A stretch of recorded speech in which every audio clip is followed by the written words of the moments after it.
As VCs, finding startups to invest in is our lifelong mission. We're always on the lookout for the next unicorn. Through our videos, we have often spoken about how to pitch to VCs, creating the best decks, finding the best investors, jungle obviously, and so on. The advice is centered around you as founders, trying to find and pitch to VCs. But as of late, I found myself reaching out to startups more and more. Wouldn't it be nice if you had VCs reach out to you? Hi, I'm Karissa Adelaide, and I lead investments in Indonesia and Singapore for Jungle Ventures. And I am here to share a secret with you. I am here to tell you how you can get on the VC radar and how you can get VCs to reach out to you. Activity is a sign of life and growth in a startup. It's important to make sure VCs see that things are happening at your startup. Traffic is rising, people are talking about you, your team is growing, and so on and so forth. First, let's start with the basics. Make sure you are visible to VCs where they hang out online. Have an active online presence. Try to make yourself as publicly available as possible. One of the simplest ways to do this is with a website, social media presence, and to write on public forums like Medium. Be a thought leader in the relevant sector that you are targeting and contribute in relevant online social groups like Reddit, Quora, and others. Of course, just by having a social media presence and website won't do the trick. You need to be active and engage with other investors, founders, and even the media. Twitter is an excellent platform to get noticed by VCs. It will help you follow and organically engage with reporters covering startups, VCs, and angel investors. It may lead you to being used as a source in a story, which other investors and founders would read that flows back to possible pitches to you. Once you get these basics down for yourself, you should also be engaging with other VCs or angel investors. The simplest way to do this is by joining a network. Point number 2, LinkedIn. LinkedIn deserves a very, very special mention. I'm there all the time. VCs track startups and founders like hawks on LinkedIn. It's common practice for VCs to keep a close eye on LinkedIn to see senior people leaving big tech companies to join or build a startup. It's a good signal that senior people are willing to give up their high-paying jobs to join a startup.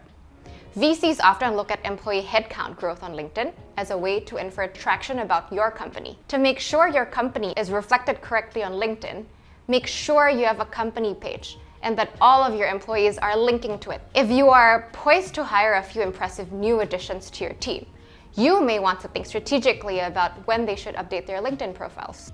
Point number 3, website. Your website is a critical asset for telling the story of your business. Before each pitch meeting, for example, I would typically access a company's website to infer data from it. How do you describe your company? What do you do? What industry are you in? What are your business models? Are you a SaaS-based company? Are you a marketplace? And so on and so forth. Where are you located? Make sure your website uses all of the proper web standards and is SEO friendly. Lastly, focus on getting web traffic up for a few months in advance of a fundraise. It's common practice for VCs to purchase web traffic analytics and mobile app engagement data, looking for those companies having a breakout moment. That may be you. Number 4, Crunchbase and Pitchbook. Crunchbase and Pitchbook are 2 industry standards for startup information that VCs often refer to while looking for potential startups. I use them all the time. Make sure your company and financing information is correct and up to date. For example, if you have some influential investors, make sure they are tagged properly. Number 5, network for warm introductions. One of the most important sources of deal flow for VCs are warm introductions by people they trust. A warm referral is usually a personal introduction, ideally from someone you trust and also someone I trust, who can vouch why you or your startup would be a good investment.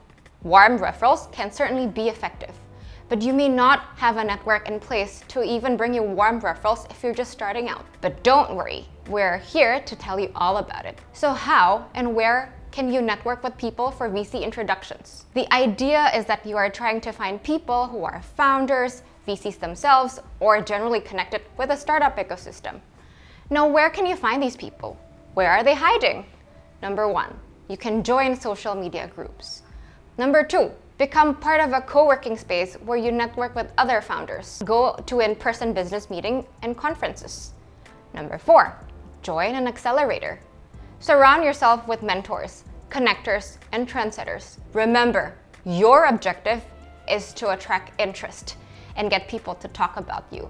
And the more people talk about you, and obviously good things only, the more interest you attract. You see where this is going? That said, as VCs, we look at lots and lots of deals. So be sure you are showing them something unique that you've really thought through. Keep the deck short and concise. Don't send anyone 30 slides until they ask you to.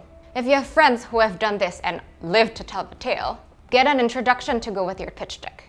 And remember, VCs invest in people, not ideas. Be sure that they know that you are the only person who has the drive, vision, skills to execute on this idea and grow it into a billion-dollar company. So, I hope that was helpful for you. Please click like and subscribe and leave comments down below as to what topics we should cover next. We put out weekly videos and you don't want to miss out on that. Thank you so much for watching.